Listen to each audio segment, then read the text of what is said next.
নমস্কার বন্ধুরা, chef Shrabani daily vlog চ্যানেলের পক্ষ থেকে সবাইকে স্বাগত জানিয়ে আজ আবারও অনেক দিন পর একটা ছোট্ট ব্লগ নিয়ে এসেছি। তো আমাদের বাড়ির ছাদে কিছু সবজি গাছ লাগিয়েছিলাম, সেই ভিডিওই আপনাদের সাথে শেয়ার করতে চলেছি। আপনারা প্রথম থেকে পুরো ভিডিও শেষ পর্যন্ত দেখতে থাকুন। চলুন তাহলে শুরু করি।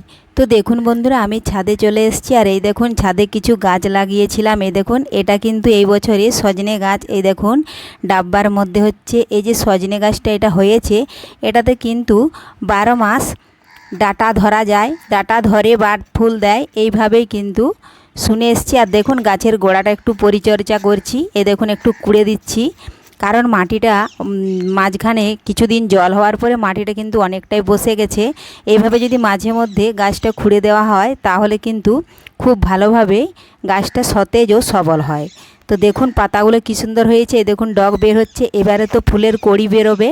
আর এটা কিন্তু বেশি বয়স হয় না গাছটার, এই দেখুন ফুলকড়ি দেখা যাচ্ছে, বয়স হবে তো ফুলকড়ি হলে আরেকবার আপনাদের সামনে তুলে ধরবো। এই দেখুন এখানে বেগুন গাছ লাগানো আছে, আর এই দেখুন একটা কুঁদরি গাছ লাগিয়েছিলাম, এটাতে কিন্তু অনেক কুঁদরি ধরেছে।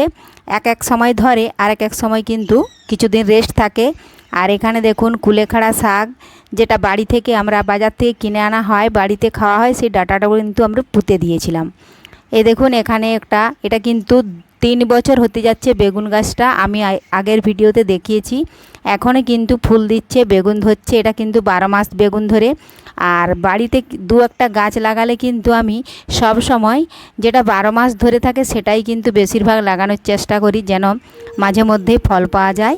এই দেখুন বেগুন গাছের গোড়াটাও কিন্তু একটু খুঁড়ে দিচ্ছি, এটা 3 বছর হয়ে গেছে, মানে এই বেগুন গাছটা অমর, এটা মরবে না। এই দেখুন গাছের গোড়াটা খুঁড়ে দেবো, দিয়ে কিছুদিন পরে আবার গোড়া থেকে ডগ বেরিয়ে আবার কিন্তু ডাল বের হবে, সেই ডালে কিন্তু আবার ফুল দেবে। এইভাবেই কিন্তু 3 বছর ধরে ধরে আসছে। তো সামনে আসছে ষষ্ঠী পুজো, আমাদের কিন্তু ষষ্ঠী পুজোতে কাঁকুড় বীজ পুঁতে দেবো, কাঁকুড় পাতা আর কাঁকুড় ফুল লাগে। এই দেখুন এই বীজগুলো কিন্তু আমি এই গাছের গোড়াতেই দিয়ে দিচ্ছি, অন্যান্য কোনো জায়গা করার আর সময় নেই, কারণ বেশি দিন নেই আর ষষ্ঠী পুজো। গাছগুলো বের হবে, এরপরে ফুল যদি না হয় পাতাটাও কিন্তু কাজে লাগে। এই দেখুন পুঁতে দিলাম এইভাবে, এটা কিন্তু বীজটা হাট থেকে কিনে এনেছে।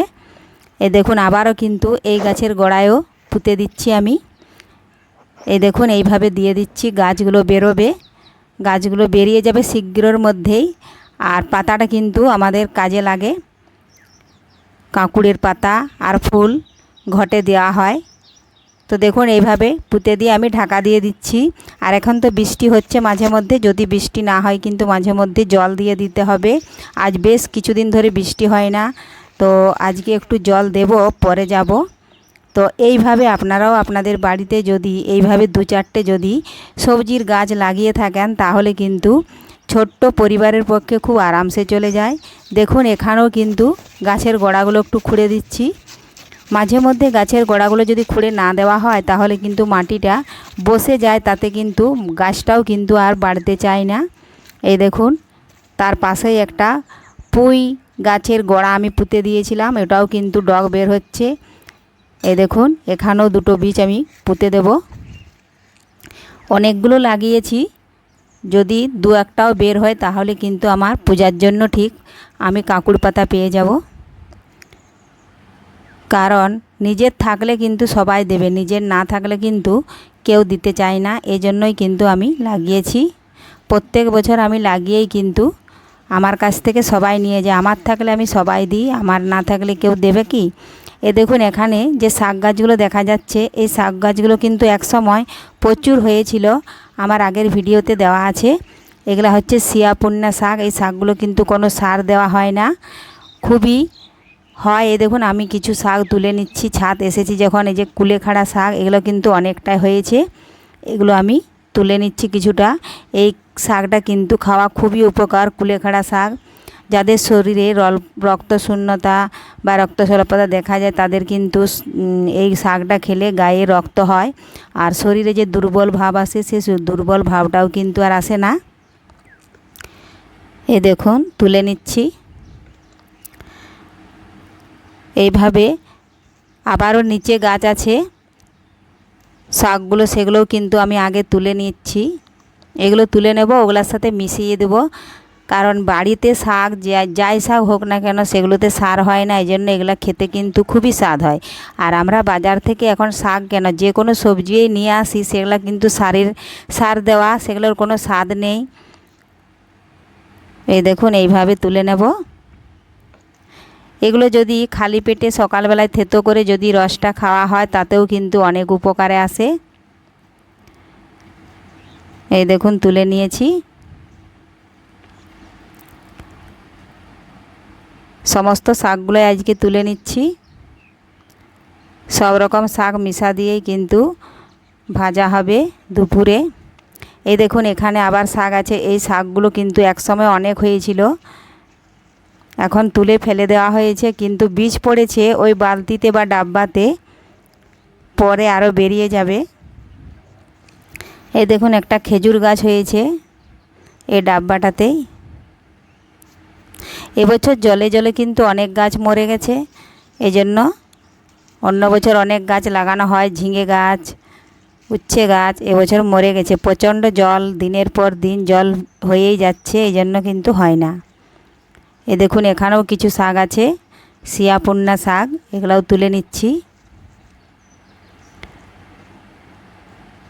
তো আজকের এই ব্লগ আপনাদের কেমন লেগেছে কমেন্ট করে অবশ্যই জানাবেন। অনেক দিন পর কিন্তু আমি ব্লগে এসেছি। এই দেখুন পোকা লেগে গেছে, জল হয়েছে, বৃষ্টি হয়েছে প্রচুর, পোকা লেগে গেছে, পাতগুলো খেয়ে দিয়েছে। তো আজকে আমি ভালো ভালো শাকগুলো তুলে নিচ্ছি, অন্যদিন এই পোকা পাতগুলোও কিন্তু তুলে ফেলে দিতে হবে, তাহলে আবার নতুন করে ভালো শাক বের হবে বা ডগ বের হবে।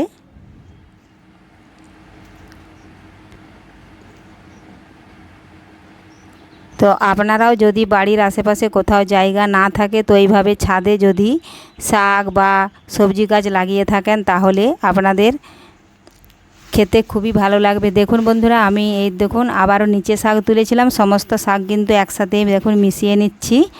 এই শাকগুলো এখন একটু ঝেড়ে নেব, কারণ ছোট ছোট সবুজ সবুজ পোকা থাকে অনেক সময়, এইভাবে ঝেড়ে দিলেই কিন্তু নিচের পোকাগুলো পড়ে যায়। কারণ বৃষ্টি হয়েছে এবছর প্রচুর, এই জন্যই কিন্তু পোকা হচ্ছে, অন্য বছর কিন্তু পোকা হয় না। আর এই শাকগুলো তুলে নেওয়ার পর 2-3 দিনের মধ্যে কিন্তু আবারও প্রচুর হয়ে যায়। আর খেতেও কিন্তু শাকটা খুবই ভালো লাগে, আপনি তরকারি করুন কিংবা ভাজা করুন, পোস্ত দিয়ে করুন, যাই দিয়ে করুন কিন্তু খেতে ভালো লাগে, যেহেতু এগুলা সার বিনা সারে বাড়িতে তৈরি। আর বাজার থেকে যাই শাক আমরা কিনে খাই না কেন অতটা টেস্ট হয় না, তবু খেতে হয়। এই দেখুন শাকগুলো কিন্তু বেছে নিয়েছি, এখন কিন্তু আমি কুলোর মধ্যে নিয়ে কেটে নেব। এই দেখুন এইভাবে গোছ করে তুলে নিচ্ছি, দিয়ে কেটে নেব। তো চলুন এখন দেখুন কুলোর মধ্যে কেটে নিয়েছি। তো আজকের এই ব্লগ ভিডিও আপনাদের ভালো লেগে থাকলে লাইক শেয়ার কমেন্ট করতে অবশ্যই ভুলবেন না। আর যদি কোনো বন্ধু নতুন হয়ে থাকেন চ্যানেলটি সাবস্ক্রাইব করে বেল আইকন হলে সেট করে দিন সবার প্রথমে এই ব্লগ পেতে। ধন্যবাদ, ফিরে আসছি পরের